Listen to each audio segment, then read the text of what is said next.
On va parler du Proche-Orient. Ils sont plus de 5 millions disséminés dans 5 pays, 5 millions de réfugiés palestiniens dont une grande partie vit ou survit plutôt, notamment grâce à l'aide de l'UNRWA, l'Office de secours et de travaux des Nations Unies pour les réfugiés de Palestine au Proche-Orient, agence dirigée par un Suisse qui nous fait le plaisir d'être notre invité ce matin. Bonjour Pierre Krenbuhl. Bonjour.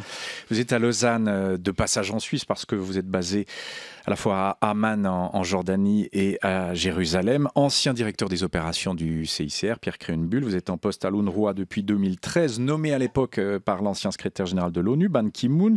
Votre mandat de 3 ans a été récemment renouvelé. Vous gérez un budget de 715 millions, mais 1,3 milliard de dépenses annuelles, me disiez-vous hors antenne il y a un instant. Et puis vous êtes dans cette région dont on parle quasiment tous les jours. Vous êtes à un poste clé au cœur du chaudron proche-oriental. C'est vraiment comme ça que vous voyez votre mission ? Oui, au cœur du chaudron, et puis avec une importance évidemment très grande à tout ce qui touche à la dignité humaine et aux conséquences humaines des situations politiques extrêmement polarisées qui finalement aujourd'hui définissent pratiquement l'ensemble du Proche-Orient et du Moyen-Orient. La situation entre Israël et Palestine d'un côté, mais bien sûr aussi en Syrie, où je me rends régulièrement, parce qu'il y a aussi là des centaines de milliers de réfugiés de Palestine qui continuent à survivre au milieu de zones de combat et d'environnements très difficiles. Donc c'est vrai que humainement, c'est un engagement qui est extrêmement important. Alors entre le chaos de Gaza qui est toujours sous la mainmise du Hamas, la guerre en Syrie, vous l'aviez dit, vous étiez à Alep encore récemment, les menaces de coupe dans vos budgets, je parlais d'1,3 milliard de dépenses annuelles, mais enfin, rien n'est jamais acquis. La droitisation du gouvernement israélien, c'est un travail, on imagine, diplomatique de très haut vol. Ne s'énerver avec personne, rester indépendant pour pouvoir assumer sa mission. Vous y arrivez. Est-ce que c'est parfois la quadrature du cercle, Pierre Oui, ça l'est souvent. Ouais. Ça l'est souvent. Et je pense qu'il faut maintenir sa capacité d'indignation. Elle est intacte. Elle est en tout cas, elle a été alimentée par maintenant 2 décennies et demie de travail au cœur de situations de conflits armés en Amérique latine, en Afghanistan, en Bosnie, et puis pendant les années que vous avez évoquées au CICR, de manière générale, je retrouve évidemment à l'UNRWA beaucoup de ces paramètres, les conséquences humaines, d'être confronté à l'impact de la guerre. Lorsque j'ai repris ce poste, un des premiers défis, c'était la guerre de Gaza en 2014. Avec un impact sur beaucoup des élèves qui sont dans les écoles de l'UNRWA à Gaza, qui ont souffert de la guerre de manière très très dure. Donc c'est vrai qu'à chaque fois, il faut absorber, mais il faut aussi continuer à croire dans la possibilité de l'être humain de trouver des solutions qui viennent en soutien à des populations qui vivent depuis des décennies une situation d'injustice et de souffrance majeure. Et supporter les critiques aussi, parce que je parlais de droitisation du gouvernement israélien, un gouvernement qui se dit pro-colon, un gouvernement qui ne se gêne pas pour vous critiquer sur le cas des écoles à Gaza, vous y faisiez allusion, que vous gérez, dans lesquelles on aurait retrouvé des armes après l'opération Bordure Protectrice. Il y a 3 ans, on vous a accusé de complicité, des miliciens du Hamas auraient même tiré des roquettes depuis vos locaux, tout ça ce sont les Israéliens qui le disent. Comment vous prenez ça? D'abord, est-ce que vous avez un biais pro-palestinien, Pierre Krenbuhl? Et ensuite, vous me direz comment vous répondez à ces critiques. Est-ce que vous êtes pro-palestinien de facto? Non, ce qu'on peut comprendre, c'est que l'agence qui a été créée en 1949, suite au déplacement forcé d'origine de 750 000 Palestiniens à l'époque, suite à la création de l'État d'Israël, c'est la seule agence des Nations Unies qui a été créée avec mandat de s'occuper d'une communauté. Donc forcément, dans un environnement polarisé, ça va être observé. Et la question de la neutralité ou de l'impartialité de l'organisation sera constamment posée. Est-ce qu'on peut être neutre en accomplissant une mission telle que la vôtre? Oui, on peut, on doit d'ailleurs, parce que la neutralité, c'est pas, d'ailleurs je le dis souvent dans la région, parce qu'on me pose souvent la question, parce qu'on pense que comme citoyen suisse, j'ai été produit quelque part dans une usine, puisque le monde entier pense qu'en Suisse, on est produit comme ça, on est neutre. Et je dis toujours aux gens que je ne suis pas né neutre, que j'ai le cœur au bon endroit, que j'ai donc mes émotions quand je suis face à l'injustice et à la souffrance, mais que d'autre part, je me suis engagé depuis d'ailleurs au CICR comme à l'UNRWA sur la base de la neutralité parce que je pense que ça me permet de réaliser plus pour les gens pour lesquels je suis engagé, de ne pas choisir un camp, de ne pas m'exprimer sur les polémiques politiques et les divergences politiques me permet de faire plus en soutien aux populations. Aucun biais pro-palestinien donc? Non, je pense qu'évidemment, quand je suis dans un entretien avec des interlocuteurs israéliens, ils vont me dire que j'ai une perspective qui est unidimensionnelle, mais je leur dis toujours, après 25 ans de travail dans les conflits armés, je sais qu'il n'y a pas qu'une seule facette à une histoire dans une situation aussi complexe. Mais je les invite évidemment aussi à prendre en compte la dimension palestinienne dans leurs propres réflexions, c'est certain. Alors ces critiques israéliennes qui sont quand même assez dures, comment vous les prenez? Est-ce que vous y répondez d'abord? Bon, d'abord, vous avez fait référence à une critique qui vient très spécifiquement du conflit de Gaza en 2014. Alors, il est vrai que dans 3 de nos écoles, nous avons trouvé, c'est des pièces d'armement, des composants d'armement, qui ont été abandonnés probablement par des combattants palestiniens en fuite et que nous avons trouvés nous-mêmes lors d'inspections menées par l'UNRWA. Et j'insiste sur ce point parce que c'est ensuite l'UNRWA, et c'est une décision que j'ai prise à l'époque, qui a communiqué au parti le fait que ces composants ont été trouvés, et c'est nous-mêmes qui l'avons dénoncé publiquement. Vous êtes auto-dénoncé en quelque sorte. Oui, mais c'est important parce qu'il s'agit de la crédibilité de l'organisation. À partir du moment où une partie, quelle qu'elle soit, et en l'occurrence palestinienne, abuse de la confiance que nous mettons, évidemment, dont nous avons besoin dans ces environnements, il faut être clair dans nos dénonciations. Mais il faut aussi rappeler, parce que c'est l'autre partie de la même histoire, qu'en 2014, à 7 reprises, des tirs israéliens ont touché nos écoles dans lesquelles des déplacés se trouvaient. 44 morts et 207 blessés à cette occasion. Et donc il faut toujours pouvoir décrire l'ensemble du contexte et l'ensemble des dynamiques de conflit face auxquelles nous nous trouvons.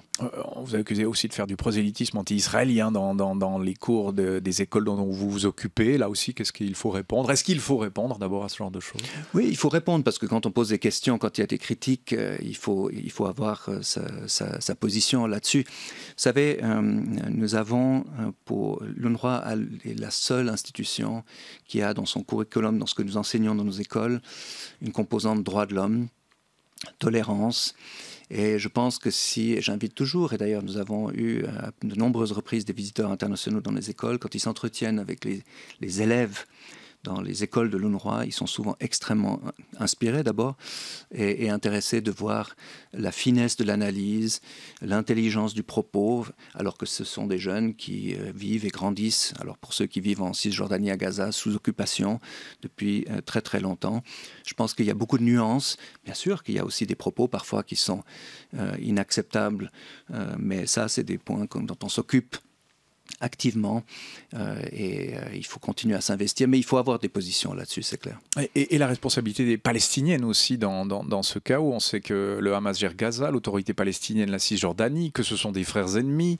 Est-ce que vous vous mêlez de ça? Enfin, quelle est la responsabilité palestinienne aussi dans ce qui arrive là? Bien sûr qu'il y a une responsabilité, notamment sur le plan de la division entre Palestiniens. Il n'y a aucun doute là-dessus et c'est un point qui a un impact sur les réfugiés de Palestine. Prenez par exemple les 2 millions de personnes qui vivent aujourd'hui dans la bande de Gaza. 1,2 million sont des réfugiés de Palestine, donc dont nous nous occupons directement.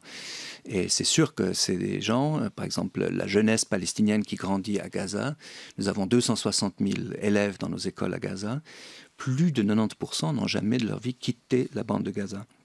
Mais ce sont aussi des jeunes qui vivent et souffrent de l'impact du blocus qui existe depuis 10 ans, mais aussi, bien sûr, des divisions qui existent entre Palestiniens qui ne leur permettent pas aujourd'hui d'avoir une perspective sur l'avenir, ce qui est probablement une des choses les plus difficiles. Et là, vous pouvez jouer à fond votre rôle de médiateur entre ces deux parties ennemies des Palestiniens. Vous arrivez à faire quelque chose ?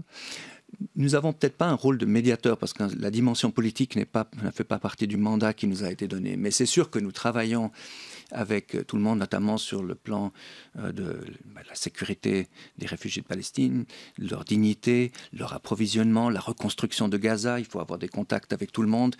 Ça fait partie intégrante du travail que nous avons. Oui. Gaza, on en parle souvent comme d'un endroit où les conditions de vie se dégradent, celles des réfugiés et des civils en général. C'est aussi votre constat, Pierre Krenbuhl? Oui, c'est une situation qui est catastrophique sur un plan humain. J'étais en février-mars dans une longue visite qui m'a permis notamment de rencontrer certaines des familles. J'étais avec une femme dont le mari est détenu par les Israéliens, qui a un de ses fils qui est détenu par les Palestiniens. Elle avait son fils de 7 ans qui était à côté d'elle, qui est atteint du cancer et qui a toute la peine du monde à sortir de la bande de Gaza pour pouvoir être soigné. Ça, c'est les situations quotidiennes auxquelles cette population est confrontée. Rappelez-vous une chose, c'est que lors du conflit de Gaza de 2014, à peu près 1500 morts, sans parler de la dizaine de milliers de blessés. 138 élèves de l'UNRWA ne sont pas retournés en classe à la rentrée scolaire parce qu'ils sont morts pendant les combats. J'ai remis il y a quelques mois un certificat d'excellence à une des étudiantes dont la maison avait été détruite, Ahed, qui aujourd'hui a 15 ans, qui s'est réveillée après 7 mois dans le coma et qui est une des meilleures élèves dans une de nos écoles de Khan Younis à Gaza. Ça montre à la fois la souffrance, mais aussi toute l'énergie, la passion que les Palestiniens ont pour l'éducation et qui les amène à se continuer à se battre pour leur dignité, puis pour un avenir meilleur. Sur le plan comptable, là encore, mais il faut en parler, c'est le nerf de la guerre. Le premier contributeur de votre budget, ce sont les États-Unis, qui ont changé de président, évidemment, il y a quelques mois. Est-ce que l'élection de Donald Trump vous a donné quelques sueurs froides, Pierre Krenbuhl? Bon, je crois que de manière générale, on a vu qu'on est entré dans une phase plus imprévisible des relations internationales avec ces changements. Et pour nous, c'était très important de prendre contact très rapidement avec certains des représentants de cette nouvelle administration. Donc, par exemple, l'ambassadrice des États-Unis à New York, Nikki Haley, ou un des envoyés spéciaux du président pour le Moyen-Orient, Jason Greenblatt, qui se sont rendus au Proche-Orient, qui ont visité 2 de nos écoles et qui ont eu donc leur dialogue avec les élèves de 2 de nos écoles en Cisjordanie. Et je pense que les 2 en sont revenus très impressionnés. Jason Greenblatt me disait, ça me faisait penser beaucoup à ses propres enfants, à leur détermination à étudier, à s'engager dans la vie, etc. Et je pense que c'est une modeste contribution que nous pouvons faire à donner une autre perspective de la situation sur place, et puis surtout du fait que sans action politique, la polarisation va augmenter, le manque de confiance va perdurer et on va simplement reporter l'inévitable résolution politique de ce conflit qui pèse sur l'ensemble de la région, est une hypothèque majeure sur notre sécurité collective. Pardon pour cette question politique, mais au fond, elle est inévitable. La solution sur place passe par une solution à 2 États, Pierre Krenbuhl? Oui, ça reste celle qui est mise en avant par les Nations Unies et par l'essentiel de la communauté internationale. Et je pense que si d'autres idées permettent d'amener stabilité et sécurité, ça peut toujours être discuté, pas par l'UNRWA parce que ce n'est pas notre travail, mais je pense aujourd'hui il faut une situation qui prenne en compte les paramètres de sécurité et de dignité de tout le monde, des Palestiniens, des Israéliens, des Égyptiens et de l'ensemble de la région. Quand parfois j'ai des interlocuteurs sur ce sujet, ils me disent qu'on s'en éloigne de plus en plus de cette solution-là. Quelle est votre vision des choses? Oui, on s'en éloigne parce que émotionnellement, les gens se disent que, sur place d'ailleurs, que finalement, en termes concrets, ils n'ont rien vu progresser, ils n'ont vu aucun développement majeur ou changement dans leur vie. Vous savez, la génération qui aujourd'hui a tous les jeunes qui ont moins de 23 ans dans les territoires palestiniens sont nés après les accords d'Oslo. Et leurs propres dirigeants, mais aussi la communauté internationale, leur a répété depuis leur naissance que si vous vous intéressez et si vous soutenez les perspectives de négociation, de diplomatie et autres, vous allez avoir une solution. Et c'est une génération qui a grandi, qui a vu que malheureusement on ne peut pas faire confiance à ce genre de déclaration. Et ça, c'est très mauvais pour l'ensemble de la stabilité de la région, d'avoir une génération qui grandit en se disant peut-être que finalement la diplomatie et la politique, c'est quelque chose qui ne marche pas. Ça, dans un Moyen-Orient instable, ce n'est pas une bonne nouvelle. Et tout le monde devrait payer un tout petit peu plus d'attention à cela.